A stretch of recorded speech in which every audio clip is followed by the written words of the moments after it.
이어서 중장기 관점을 설명해 볼게요. 저는 큰 그림에서 결국 1년선에서 121선까지 상승하는 그림을 보고 있습니다.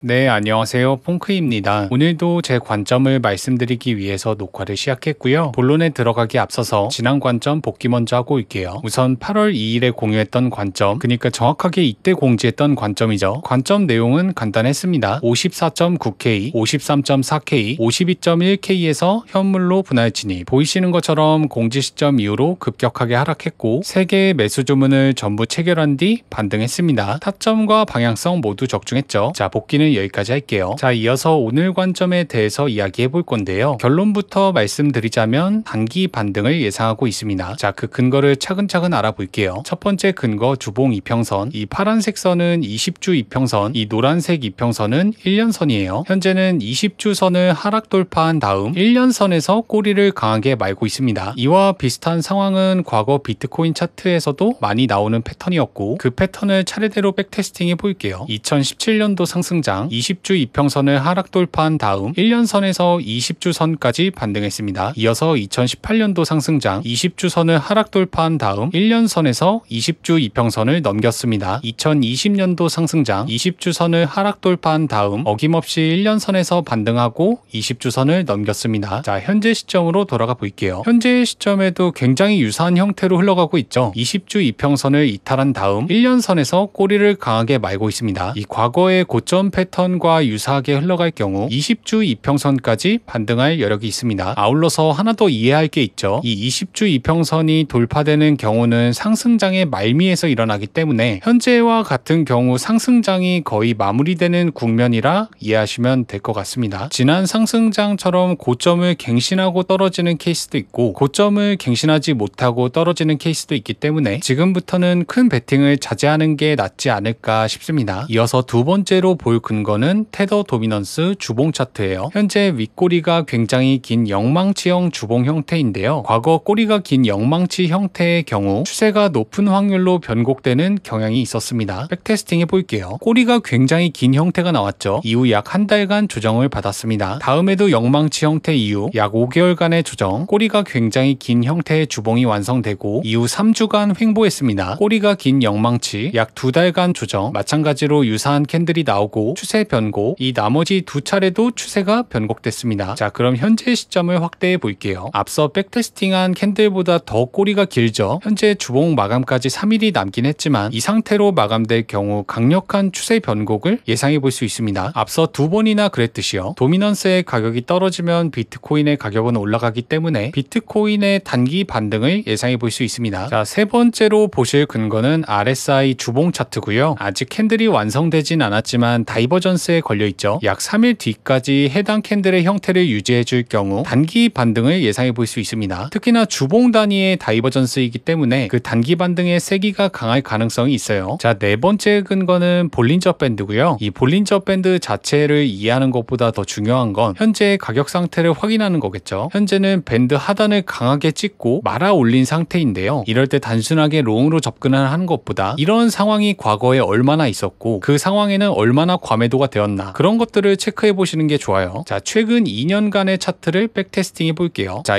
2018년도 상승장 이후 밴드 하단을 2번 이상 두드리고 큰 반등이 나왔습니다. 그리고 밴드 하단을 찢었죠. 이때는 팬데믹 상황이었어요. 당시에 큰 패닉이 왔기 때문에 밴드 하단을 찢을 수 있었습니다. 이 당시에도 밴드 하단을 찢었죠. 이때도 비트코인 역사에서 굉장히 기록에 남는 하락이었습니다. 그리고 금리 인상의 여파로 다시 한번 밴드 하단을 찢고 루나 사태로 다시 한번 찢었습니다. 마지막으로 FTX 사태로 하단을 찢었고 작년 8월 달에 헝다 사태로 다시 한번 밴드 하단을 찢었습니다. 자, 그럼 답은 나왔죠. 현재 하락은 금리 인상 여파, 테라 루나 사태, FTX, 헝다 사태와 같은 스케일의 폭락이라고 볼 수 있습니다. 이런 매크로 이슈로 인해 급격하게 하락하는 장의 경우엔 기술적으로 단기 반등하는 경향이 있었습니다. 자, 확대를 해볼게요. 자, 정리해서 이야기하자면 주봉 볼린저 밴드 하단을 찢었고 이 정도 스케일의 폭락은 비트코인 역사상 그리 많지 않았습니다. 예기치 못한 매크로 이슈로 급격하게 하락하는 경우 단기적으로 기술적 반등한 다음 크게 떨어지거나 혹은 크게 반등하는 케이스가 많았습니다. 따라서 현재 자리에서도 반등을 충분히 기대해 볼 수 있다는 말이겠죠. 자, 다음 근거로 넘어가 볼게요. 자, 5번째 근거로 CME 갭을 볼 건데요. 앞선 7월 달에 생긴 갭도 계속 채우지 않다가 결국 한 달이 지나 채웠습니다. 이때 당시에도 갭을 채우지 않는 경우도 있다고 말씀하시는 분들이 많으셨는데 결국엔 채웠죠. 현재 갭도 그럴 가능성이 높습니다. 당장은 채우지 못할지 몰라도 통계적으로 갭은 늘 채워왔기 때문에 저점을 갱신하고 채우든 아니면 현재 자리에서 횡보하다가 채우든 결국엔 이 갭을 채울 가능성이 매우 높습니다. 자, 마지막 근거로 매물대를 볼 건데요. 이 흰색 매물대는 지난 불장부터 현재 불장까지 영향력을 끼치고 있습니다. 돌파한 다음에 지지받고 상승했고 다음에도 지지받고 상승했습니다. 그리고 강하게 돌파됐죠. 이후 반등해서 다시 테스트했을 땐 저항받았고 돌파한 다음 돌아왔을 땐 지지받았습니다. 이후 더 하락해서 반등했을 땐 저항을 받았고 시간이 흘러 다시 돌파할 때도 저항을 받았습니다. 그리고 돌파한 다음 돌아와서 지지받고 있죠. 자, 이 시점을 확대해 볼게요. 자, 이 매물대에서 큰 상승을 담보해 주는 건 아니지만 충분히 단기 반등, 그러니까 기술적인 반등은 기대해 볼 수 있습니다. 자, 오늘 근거를 요약해 볼게요. 앞서 20주 이평선이 뚫리면 상승장의 말미였고 이후 1년선까지 내려오면 20주 이평선까지 반등해줬습니다. 두 번째 테더 도미넌스, 현재 캔들 형태로 마무리가 된다면 꼬리가 긴 영망치 형태죠. 해당 형태의 주봉은 역사적으로 왕왕 나왔고 그때마다 추세가 변곡됐습니다. 만약 추세가 변곡된다면 비트코인의 가격은 상승을 기대해 볼 수 있겠죠. 자, 세 번째로 주봉 RSI, 아직 주봉 마감이 3일 남았지만 현재까지는 히든 상승 다이버전스에 걸려 있습니다. 세 번째 근거 볼린저 밴드, 주봉 볼린저 밴드 하단을 찢을 정도의 스케일의 하락은 비트코인 역사상 그리 잦지 않았고 이후에 폭락이 나올지언정 기술적인 반등은 해줬습니다. 자, 네 번째 근거 CME 갭, 앞서 갭들을 계속 채워왔고 지난 5일에 발생한 갭도 채울 가능성이 높습니다. 하지만 당장 채울지 한 번 더 하락했다가 채울지는 알 수 없습니다. 자, 마지막 근거 주봉 매물대, 앞서 캔들에게 계속 영향을 줬던 매물대가 있고 현재 그 매물대를 닿은 다음 꼬리를 강하게 말았습니다. 기술적 반등을 기대해 볼 수 있겠죠. 자, 오늘 근거를 요약해 볼게요. 현재 자리는 조정 없이 반등할 가능성도 있고 한 차례 조정 이후 상승할 가능성도 있습니다. 텔레그램과 멤버십에 계신 분들은 이 부분에 진입가가 맞춰져 있죠. 따라서 한 차례 더 하락하면 추가 매수 구간에서 매수를 하고 그냥 올라갈 경우 지금 포지션으로 길게 익절하면 될 것 같습니다. 자, 다시 한번 단기 관점을 요약해 볼게요. 지금 당장 반등할 가능성도 있고 저가를 깬 다음 상승할 가능성도 있습니다. 현재 저희 롱 포지션 평단가는 이곳이기 때문에 당장 반등하면 현재 포지션으로 길게 익절, 한 차례 더 하락한다면 추가 매수 구간에서 물을 탄 다음 반등에 익절하면 될 것 같습니다. 이 구간은 제가 멤버십과 텔레그램에 공지했죠. 이 가격은 매일 업데이트가 되기 때문에 알람을 꼭 맞춰 두시길 바래요. 이어서 중장기 관점을 설명해 볼게요. 저는 큰 그림에서 결국 1년선에서 121선까지 상승하는 그림을 보고 있습니다. 따라서 현재 들고 있는 롱 포지션은 121선에서 반익절, 더 올라가면 나머지 포지션으로 길게 익절하면 되겠죠. 반대로 더 올라가지 못하고 내려갈 경우 본절 로스가 나가면 되고요. 이 가격은 제가 수시로 업데이트하고 있으니까 꼭 알람 맞춰 두시길 바랍니다. 자, 오늘 영상은 여기서 마무리하고요. 도움이 되셨다면 구독, 댓글, 좋아요 부탁드리겠습니다.